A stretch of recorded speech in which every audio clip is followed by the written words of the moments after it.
No one listens to it. It's wallpaper. Yeah. Another episode of the Club Wine Podcast coming your way.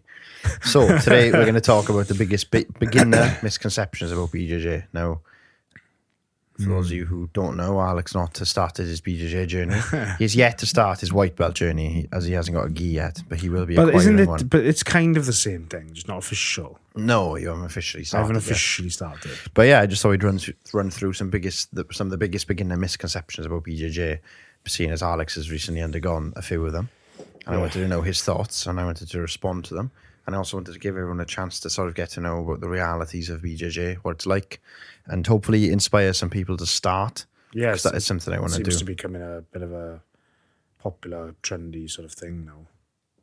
It is. There's a lot of people, like if you think of the sport, I mean, from what I've heard, even 10 years ago was nowhere near as popular as it is now. There's actual professional sponsorship opportunities and big deal. There's a big deal now.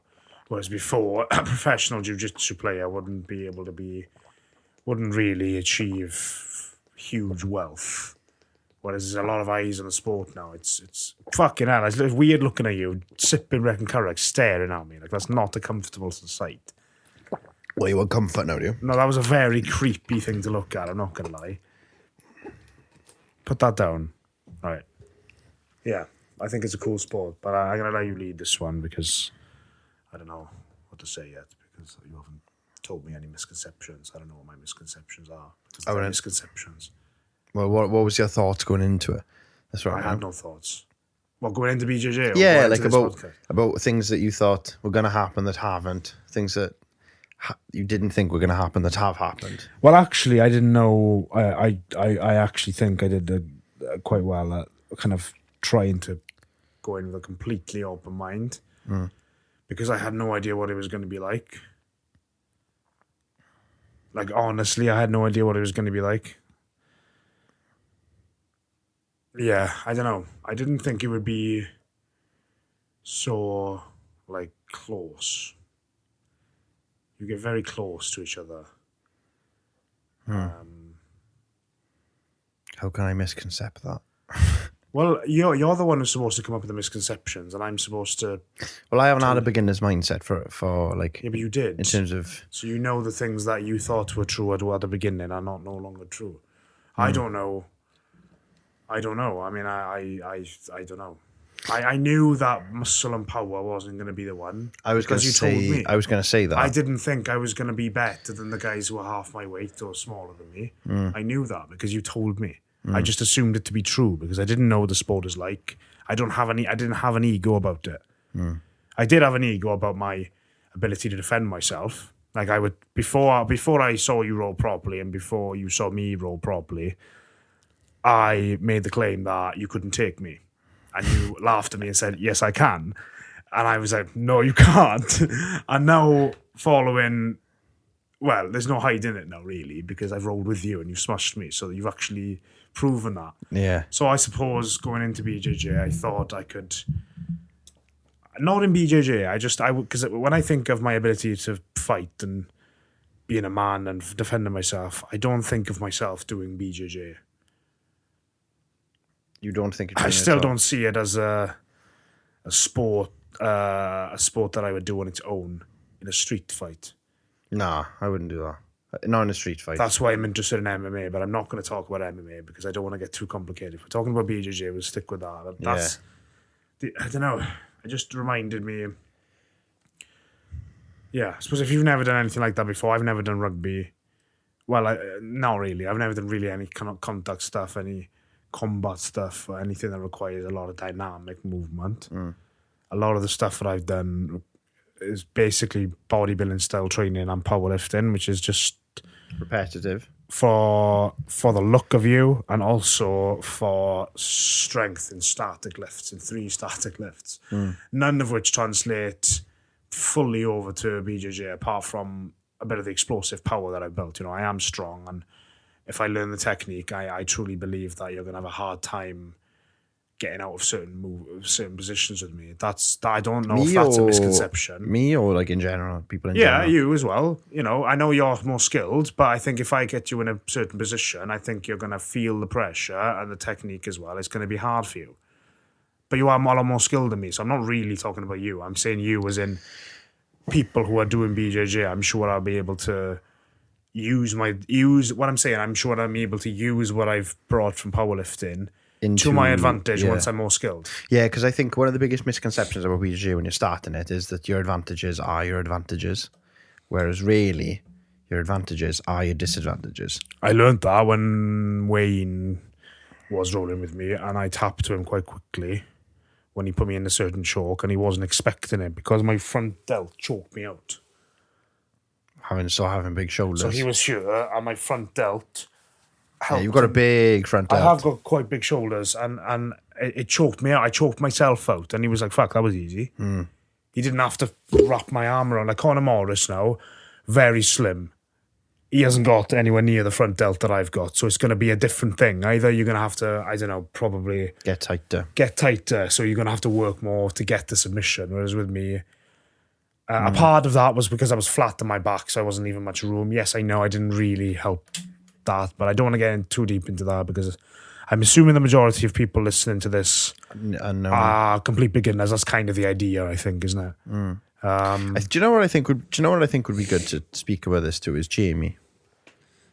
I think we could get him on the podcast. I think that'd be fantastic because he's so passionate about BJJ. Well, why don't we get him on the podcast then? Off camera, on camera, off camera. How do you mean? As in, like, we don't have to put that in. I'm just saying we should get him on. Yeah, we will. I think we will. All right, let's do it then. Would he come on? Probably would. Just for a chat. He listens to our podcast. Yeah. So, but I think there's such. You say discipline equals freedom. I think parts of BJJ equal freedom as well. In what sense? Like, because of the discipline, or because of how hard it is. Like, name me a more. I can't not name you. We spoke about joy and pleasure last night, right? And I was talking fulfillment. Yes, and I was talking to someone, and I was telling them about my fighting and stuff like that, and how the levels of fulfillment I feel after a fight, during a fight. And I was thinking about that quite deeply, and I was like, there's nothing more fulfilling than me doing BJJ. Like, I don't get any, like some people, they say, like, you take, like, you know, we spoke about taking pre-workout and saying that, you know, the whole Tom Platz thing about, like, you don't need caffeine, you need that drive. You should be motivated by the result, yeah. I don't have that for the gym, for lifting weights. No, I know. I don't have it. I know. I'll openly say I don't have it. No, you need your cream of rice, otherwise you can't. Like, you don't see the point of training at 6 a.m. fasted with a bottle of water. No, I could do that for BJJ. I have. I know. And why is that? But that's because you feel genuine enjoyment from it. I know. The discipline of doing it feels good. It does. And it leads to... And here's another misconception then, just as a sort of like, to make a statement, because I think it'll be more engaging if we can, instead of weave them in, I kind of give a statement that I think... That's what I was hoping for. I was hoping for you. Well, yeah, you should have said that because I can't think now, but... that BJJ is just a physical sport and you do it for the purpose of learning to fight. And I thought that's what it was about. No. But that's not what it's about at all. And it's actually like, I thought it was an aggressive sport filled with egotistical people, and I know that does exist. It does, yeah.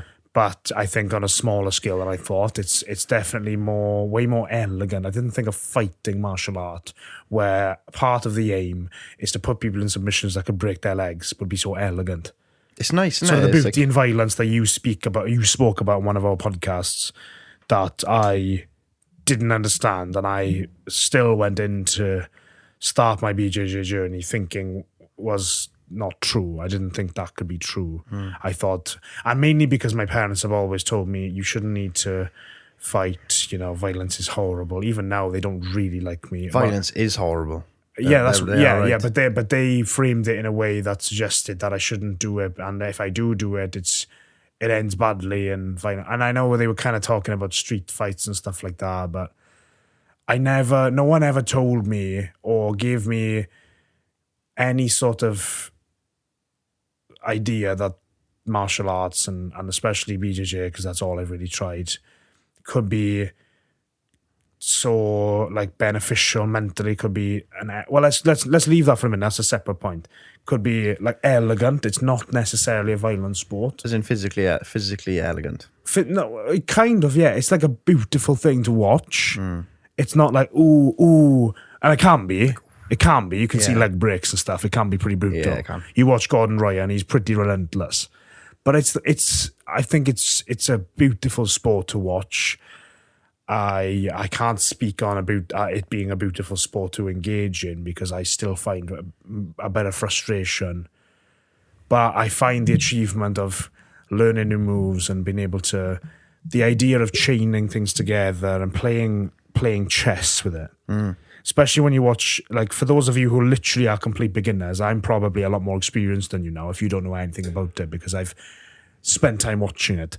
And from what I've seen, I can't talk about what I can do because I'm still brand new in terms of skill, but in terms of what I've watched at this point, watching black belts roll, it's a slow game. Greg Creel, Jamie Hughes. Watching Greg Creel, Jamie Hughes, and some other people that I've seen in the gi, mainly, because there's a lot of grips, but I'm not going to talk about that. I don't want to bore people that aren't massively interested in it. But watching that, it's almost like, it can be quick, it can be pretty aggressive, but it's usually not. It's usually like you adjust the grip slightly to set something up, and then they might get their leg round, and it's very sort of push and pull. It's very, it's like a chess match. It's literally like watching a chess match. Black belts play a game with their mind, and then their body. And then within a 6-7 minute round, they might only spend 15 to 20 seconds going for something, like really going, full pelt. Whereas what I've heard with a lot of white belts is that they go all the time because they're trying to get things. But black belts, watching black belts roll, it's beautiful because it's not a violent sport. It's a very elegant sport, and they're playing mental chess, and I love it. And that's something I didn't think would be the case. I thought it was just a case of choke him out. Yeah. That's what I thought going into it. I thought you just wanted to choke him. Do you know what I mean? Yeah. I thought it was like another culture. Yeah. Yeah, and it is crazy because you see people going at it like white belts. And we should get at Asper's last night. That's where most of the injuries occur. It's called spazzy white belts. That's the official term for it. That's the. I would probably be one of them if I had the mobility and the speed and power for it. Yeah, I just have power, so I'm slow and powerful. Before you develop any technique, real technique, you just think your instinct kicks off, and you just think about hard and fast. And just hugging hard and fast. Yeah, that's what I'm thinking. Because that's what Lloyd was like. Lloyd was like that for a while. And you just go and go. You're starting to. Yeah. I haven't rolled with him for a couple of weeks, but since the... Yeah, he hasn't been down. He didn't come down last... Oh, well, we weren't there last week. Since the dry comp, he's changed now, and he's starting to think more with his brain. Because you can always... Well, there's another thing, competition, but we can get into that later. That's another episode. That's another episode, I was going to say, but go on, carry on. But you start to develop a game with your mind then, and you start to think about things, and certain things become muscle memory, and then you can auto-regulate that movement. Probably from what I've heard as well, kind of irrelevant, but irrelevant to this point, but not it's not a misconception as such. One thing I've learned that I didn't know at the beginning was, I think that you kind of pick things up and then you'd apply them, but really, you can learn a lot of things and not know how to apply them, and then when, like for me now, I might spend, from what I've heard from you as a blue belt and experienced jiu-jitsu players, they seem to tell me that I'm not going to really know how to connect things, because there's ways that you can put different things together. Like you can try a whole move, but somebody might stop you from finishing the move. So you've got to then pull on a different move to chain to that, to connect to that, to create a chain of movements. Yes. So you've got to adapt as you go along. And I thought, to make the point, I believe because I don't have that many moves that I know in my head, I can't connect them. So what I've noticed and what I've been told is that a lot of learning jiu-jitsu is very much like you can get a big spike in improvement and then nothing, because you're learning moves that go together, and then all of a sudden it clicks and you're able to put them all together. And I feel like that could happen to me. I'll make really slow progress, which is basically just building up a library of movements. What is a sweep? How to do a sweep? How to escape a mount? What is a mount? How do I attack from mount position. Things like that. Basic things that I'm starting to speak like John Danaher now. Look, I'm not going to try and be John Danaher, but he's the kind of guy that I'd like. I guess because of the way he's so peaceful about it. But anyway, I think I'm going to struggle to put them together, probably for months. It could be up to a year before I can really kind of flow a little bit, able to move on to different things and chain things together. I don't know. It could take flow even rolling longer. is also one of the best things ever to do. Okay, well, I don't know. You'll have to explain that, but let me finish my point. I mean, it's what was I saying? Chaining it together, taking it. Yeah, and I think what happens and what maybe have happened to Lloyd is that he's kind of hit a bit of a plateau where he's kind of going fast, and then all of a sudden he's like, oh, I know, if I just do this, and it kind of clicks. Someone can tell you what to do, but really, I think the improvement probably happens, and then you make a big spike, and he's like, all of a sudden Lloyd has gone from super quick, super snappy, super spazzy, as you call it, to becoming a more experienced white belt where he's slowing down a bit and thinking. And I think what I'm thinking, this could be a misconception, but my perception of it is that happens throughout your whole journey. You get spikes of improvement and then slow progression. Like when you get to blue belt, well, when you're white belt, you kind of learn and then you go up and then you get a blue belt and then it slows right down for ages. And that's what a lot of higher belts talk about when they talk about blue belts. They talk about it being... That's why people quit a blue belt. It being a hard journey, because a lot of it is just turning up and failing continually and not feeling like you're making any progress for a couple of months. I feel like that now. But you get to a point where all of a sudden you'll be like, and Taz will be like, fucking hell, Matt, you all of a sudden in the last 2 weeks, you've exploded in your knowledge, because again, you're building up. It's like if I want to train more. It's like you're building up a knowledge a new package of knowledge, and then that all gets applied in your actual rolling in one go. Yeah. That's the way it feels to me, and I like that. I think that's a part of the sport that I find quite attractive. Oh. But it also means it's hard and good at different points. So your motivation changes, and also discipline is there always if you keep going. Consistency should be there always. I'm not saying that, but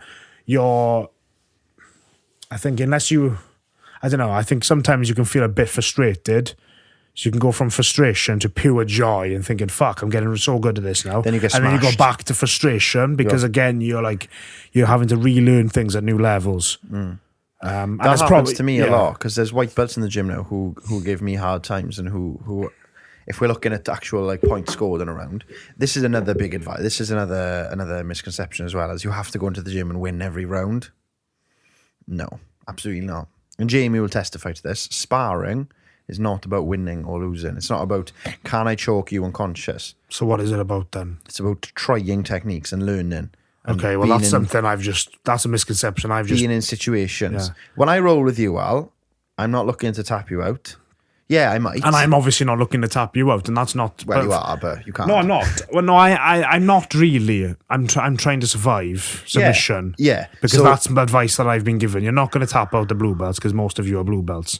I'm not going to tap any of you out. Yeah, I'm surviving. So that's a misconception I have. When I roll with you, or when I roll with anyone, my goal is not to submit you, because I'm not trying to sound cocky, but I know I can submit you.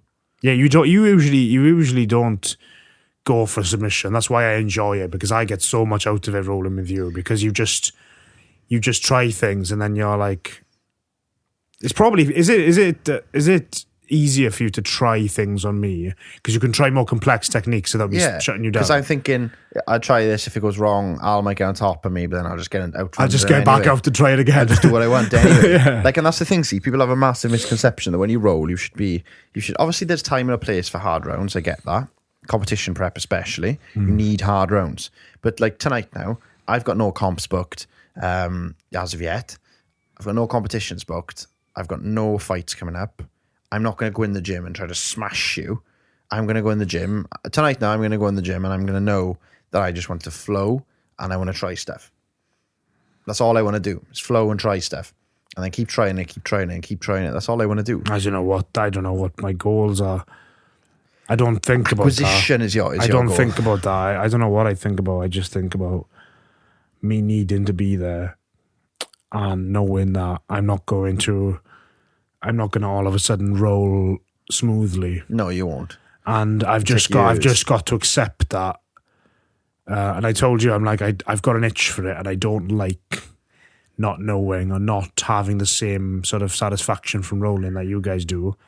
I hate just being gassed and always sitting on the sides, like out of breath, while everyone's like enjoying themselves. That's what I had. I had times like that. And I know that if I keep going, I'll get to where you guys are because we're there. Because just because I get out of breath walking up the stairs now, doesn't mean that's like I haven't got a medical condition. I just don't drink. I just don't do cardio. No, just because that's what you're like now, it doesn't mean that's what you're. And I think that if I look at my future, what do I think that I can achieve? And this is something that I think is fantastic. I think BJJ, as I say, going back to that misconception that I had, that it was just for the purpose of choking people out. It's not. It's like it has so many benefits to the rest of your life. You know, and I hear people talk about it. Lex Friedman spoke about this. He did a little video of him when he was, because he's a black belt. Yeah. So he's done it for a while, and he said that he's learned more about himself doing jiu-jitsu than he has, and he's got a PhD in like this robotics. Was in his black belt award ceremony. There's a video of him doing that. He said, "I've learned more on these mats than I have in my whole PhD or something." He's got a PhD. He's like one of the smartest men on the planet. Robot maker. He makes robots. You know, so he's a fucking intelligent guy, scientist. Mm-hmm. And he said he's learned more doing that about himself. And I feel like I'm self-aware, but I feel like, how do I know I'm self-aware? Could that be masked by ego? And I think that's self-awareness, but really a part of that is ego. That could be true. And I don't know if I feel really learned anything about myself doing jiu-jitsu. Not yet. Because I've gone into it knowing that I can't have an ego and knowing that this is something I'm going to struggle with because I know physically it's going to be hard for me. Yeah. And I went in there, and as I expected, it was hard for me. Very hard for me. And even though I'm trying now to improve my fitness, my cardio's still shit when I'm doing it, but I vowed now to roll more. I'm going to get a gi in the weekend and train in the gi just to get more rounds in and different experience. Not relevant, again, I'm kind of talking about what I want to do, but this is... Well, it's relevant to beginner's journey. Misconceptions and journey. This is what I wanted to speak about. I wanted to have your thoughts now, because it's like, this is going to serve as a time capsule for when we advance. This is why I like it. This is why I like podcasting. This is why I started my previous podcast, because it's a journal. It's a personal journal. You know, I could look back at my first Feed Me Serotonin episode from February 2020. You know, my first ever podcast I recorded was over 3 years ago. So, and I know I've progressed intellectually a lot since then. I've progressed intellectually since July 6th last year, and physically you've just got uglier, but it doesn't matter because who cares about being good looking when you're just scary? I just want to be somebody who's like, I know that's probably a misconception that I'm doing this to be feared. Like, that's probably not a good attitude going into this. Respected, I think, is the correct word. Okay, that is a better word, actually. That is what I really mean. Because I don't want people to like tremble at the sight of me. I want people to be like, if you look at Taz, people don't fear him. They respect that he's he's not a scary person, and I know that I can have a laugh at him without him smashing my face in. Yeah. But if he wants to smash my face in, he'll have absolutely no problem. So I have respect for him. And he'll enjoy doing it. But I have respect for him knowing that he's the one who's really got the physical power here. So I have to ensure that I'm not disrespecting that. There's a hierarchy within male society, physical hierarchy and ability. You know, he has worked for this. I respect that he's spent years doing this. I've seen him in an MMA session with Glenn. That's respect that I've got for him, because Glenn said, "Do you want to call it a day now, or do you want to finish off?" And he was on the floor like I was last night, and he said, "No, let's finish." I would have gone, "No." I have respect for that. I know that he's got his skill because he's worked hard for it. And in male society, you do work your way up a hierarchy. I don't care. There's no socialism is bollocks. No, it's hierarchical. We're all different. We're not equal. I'm not equal to you. I've worked harder on my self-improvement over the past 4 years than you have, and that's why I'm a little bit more self-aware. I've done no I've done no training really in terms of martial arts. That's why you can smash my face in if you want to. So I have respect for that, and I'm not gonna. I know I had a laugh before, but really deep down, I just didn't want to accept that you could do that, because as a man, I think a lot of us don't want to accept. No, you don't that. accept submission, do you? And that's something like I don't see the disadvantages of doing BJJ. It boosts my fitness, Boost your mental health. and that's a misconception I had. I didn't think it could. I thought it was just I was just doing it to show people out, but no, it boosts my fitness, it boosts my mental health, it creates fulfillment, which is the most important thing of all. Joy and fulfillment, because it's not a pleasurable activity. I go there and I'm incredibly anxious. I don't like being there all like barefoot, sweaty with other men. I don't like that. I'd rather go into a gym where no one talks to me. Yeah. I do embrace it now, though. So that's huge growth that I've made. I've just, I say embrace it. I mean, like I'll get stuck in now. I'm not like really shy in the corner. Like I don't want to roll with anyone. Like the first couple of times I went, and I think you drilled with Lloyd, and I was like, oh no. First time it was with you, and then the second time you were with Lloyd, I was like, fuck, what am I gonna do here? I'm gonna have to roll with someone I don't know. And I didn't like that, and I didn't realize. I thought people kind of like came with someone else and they stayed with them. I didn't realize, I didn't pick up on it the first time, that when you're sparring, like people they'll just find someone who's not doing it and they'll just pick on them. Yeah, you just give. By pick on them, I mean say, do you fancy it? Here's a misconception in BJJ: never when you're rolling, never look anyone in the eyes, because that means you win a round. So if we were in the gym now... Yes, and I noticed. If we were in the gym now and I looked Alex in the eyes, we're rolling. Never make eye contact with anyone you're going to roll because if you look at someone in the eyes, you either want to fight or them or fuck them. John Darnher, 2018 quote, maybe? But yeah, you'd never look at anyone in the eyes. And also, do you know about the rule about moving for other belts? Do you know about that?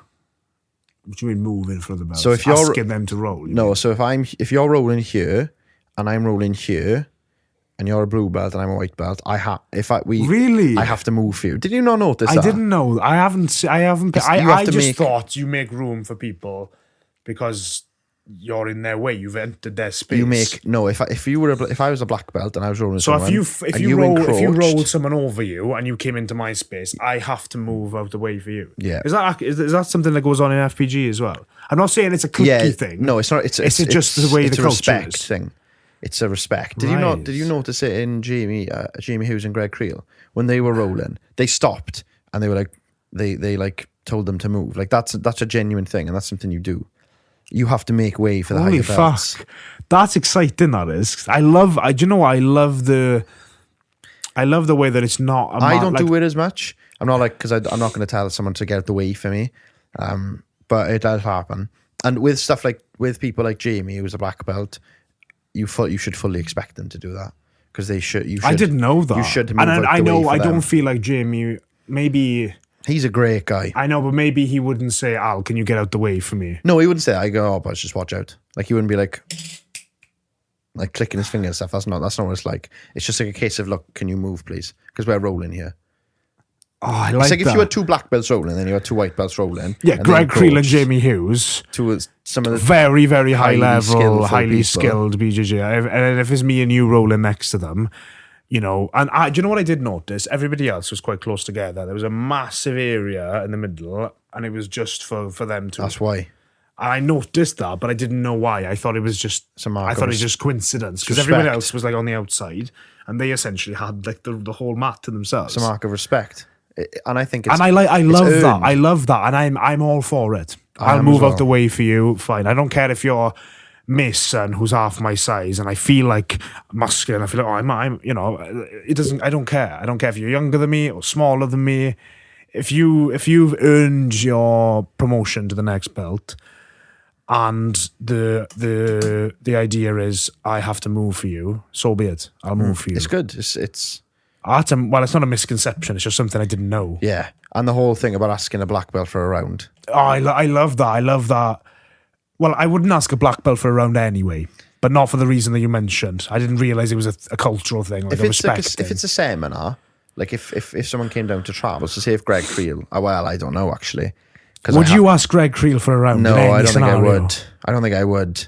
It's like when Pedro came down. Like you could kind of instigate it. Like you could ask a question like, do you know how I could do this, that? And they might go, Yeah. let's do it, but they might drill something with you. Yeah. Would they spar with you? You don't ask the black belt to I spar. wouldn't ask Greg Creer, because I noticed this and I asked you this, and it didn't seem like, I don't want this to sound like I think he was only wanting to roll with the higher belts, but he did only roll with brown and black. He picked the most advanced there, but he's a 3rd degree black belt, so It's fair enough. rolling with a blue belt, it's like he might as well shut his eyes and have a coffee and munch on his crisps while he's doing it. Yes.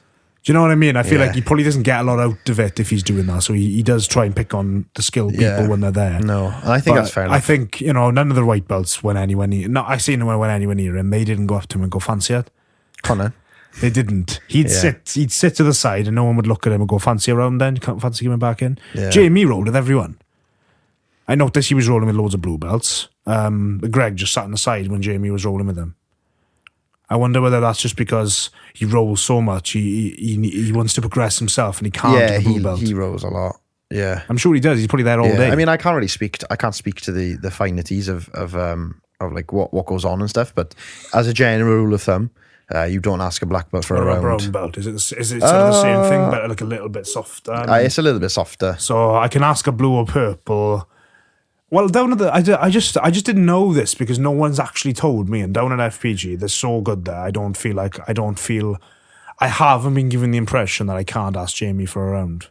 He's just so nice. He's a friendly guy. He's a friendly guy, and he's asked me for a round, and again, that's something. Don't deny your black belt for a round. Yeah, you should never do that. And I haven't. I wouldn't do it because that's Jamie's asked me for a round, rude. and he didn't even ask me. He said, "Come here," because he saw me sitting there 2 rounds I'd missed now, and he was like, "Get the fuck in here and roll with me." So, and firstly, it was that he kind of just said, "Come on," because he was trying to push me because I was new and he could see that I was apprehensive. So he kind of dragged me in and said, "Come on, let's do it." And secondly, that's an opportunity for me to. First time I'd ever had rolled with the black belt was when I rolled with Jamie only about 7-8 weeks ago, 6-7 weeks ago. Immediately grabbed my hands and I couldn't move. But that's another story. I'm already over 30 minutes in, so I want to kind of come to an end here. But it's an opportunity for me to learn, isn't it? So I don't want the past couple of points to sound like, and you can make the point if you want because I don't know, but I don't want the past couple of points to. Oh, sorry, a bit of a bicep cramp. I don't want to pass a couple of points that sound like BJJ is a very clicky, very... Hell no. It's not. But it's not like... I mean, I don't want to shit on other martial arts, but when I did Aikido when I was a kid, maybe they gave out belts to show the effort, but I went up a couple of belts and all I did was turn up once a week and I didn't even want to be there. You never, ever, ever, ever get rewarded for showing up for BJJ. No, and You've that's got what to I mean. put And the this is fucking why I work like in. it so much because... the only way, and I said this in the podcast we recorded last night, and that will have probably been the previous solo episode we released. So if you haven't seen that, watch that. That was I get demolished for an hour. yeah, basically, but it's one of those sports where the only way to progress is sheer hard work and discipline. And I know now that if I can use BJJ as a metric for my entire life. If I don't show up for BJJ, I'm not a disciplined person. If I show up for BJJ, I am a disciplined person. It's a measurable metric. If I continue to spar when I'm tired, I am a disciplined person. If I miss more than 1 round, I'm not a disciplined I was going to say, person. if the amount of restaurants you have go down, then you're But progressing. that's going to be my main goal today. My main goal today is not to apply what I learned yesterday. My main goal today is fitness. How many rounds? How can I bring? I don't actually know how many rounds I miss. I usually skip the last 3 because I'm fucked, and I usually do first 3, 1 on, 1 off, and I miss. I think there's only about 10 rounds anyway. 10. But I usually do. Do 6. I usually do 4 or 5. No, 4. I usually do about 4 rounds. No, 5 rounds because I'll do 3 in a row. 1 on, 1 off. And then I'll have 1 on, 1 off, and then I'll miss the last 2. I tell you what, do all 10. Well, that do all 10, but even if you don't do anything, still do them because you're still going to have some minimalistic amount of movement. I'm not giving myself that task, that goal. I will give myself the goal of doing 9 rounds and just having 1 off in the middle. Okay, 4 and 5. 5 and 4. 5, 1 off, and then 4. Yeah, that'll be a metric. And I don't care about submission. I don't care about. Don't. I'm not going to put too much into it either. I'm just going to roll. I'm just going to move. I'm just going to slowly try things and try not to gas out and practice not flexing all the time and trying to move around. I know if I do that, I'm leaving myself even more vulnerable. But I'm gonna be submitted by everyone anyway because you're all really good in my view. Even the blue belts that are like newer blue belts, I'm sure you're probably one of those. Are you one of the less experienced blue belts there because of your time off? Yeah, potentially. Yeah, it's hard to. I don't know. I can't gauge. I'm just asking. Yeah, no, I am. I'd say. You know. So yeah, that's my goal. We could talk about this all day, can we? I could talk about this all day. We'll let John Dan explain. I think we should stop it there. We're 37 minutes in. Yeah. Hope everyone enjoyed that little. My father at 9:30. So we'd be good. Hope everyone enjoyed that little diary of Alex's BJJ journey. We will be dropping a YouTube video. It might be out already by the time you see this about Alex's white belt journey. And if you look up, that should be out already. If you look up Roy Dean, you'll sort of get an idea of what we're trying to accomplish with that. But anyway, hope you enjoyed this episode of Club Line Podcast. See you in the next one.